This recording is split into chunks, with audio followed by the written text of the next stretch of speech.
Well, I think it's important to understand that we were actually more prepared for a coronavirus pandemic than we are for most potential pandemics from other viral families. So unless we make investments in R&D, and that's what my organization, CEPI, is an organization that focuses on R&D for vaccines against epidemic diseases, unless we make those investments, make them systematically and across the different viral families, we could be less prepared for future threats. But just to follow up on my point, and look, saying that the vaccination program has been a success when so many and in the millions of people have died, it seems almost wrong to say. But the fact of the matter is millions of lives have been saved by the speed of which vaccinations got out onto the market and the speed of which the R&D and the financing for that came forward again as well.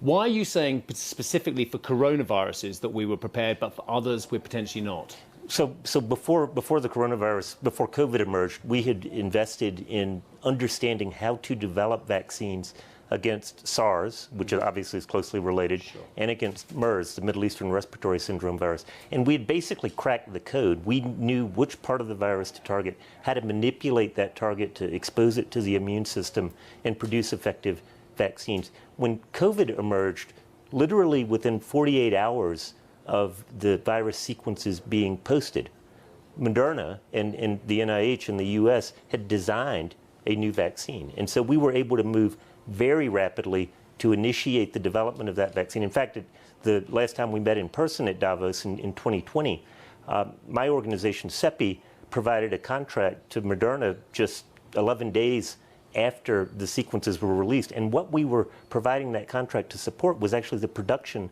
of clinical trial material. That's how fast we were able to move into clinical trials. And it was all because of that prior investment in understanding how to make vaccines against coronaviruses on the mRNA technology. As you take us back in history and compare and contrast the last Davos, it does jump out to me that people were not that concerned about coronavirus then. They were concerned for the Chinese, thought it was a major issue for the mainland market, but not really for anyone else.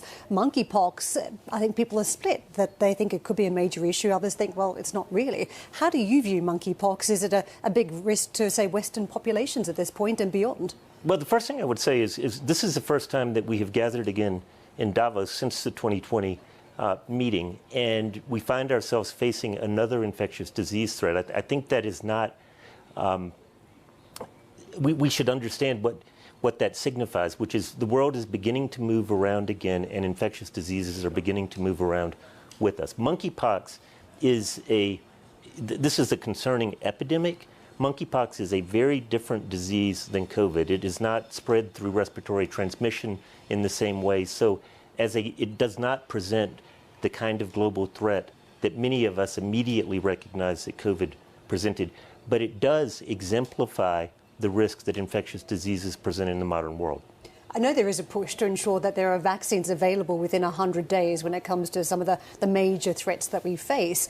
But what sort of 100-day window are we talking about? 100 days when it arrives in a Western democracy, or 100 days when it becomes evident in a part of the world somewhere where it's threatening a population? Well, this has been an important part of CEPI's proposed strategy for significantly reducing epidemic and pandemic risk, accelerating vaccine development. Steve, you mentioned how can we say that our vaccine response was a success when potentially up to 15 million people have died. I don't think we can. I think we can look at what was done in 2020 as unprecedented but insufficient. So we do have to compress those vaccine development timelines. What we're talking about when we talk about 100 days is 100 days from the decision to initiate vaccine development to vaccines being available for use.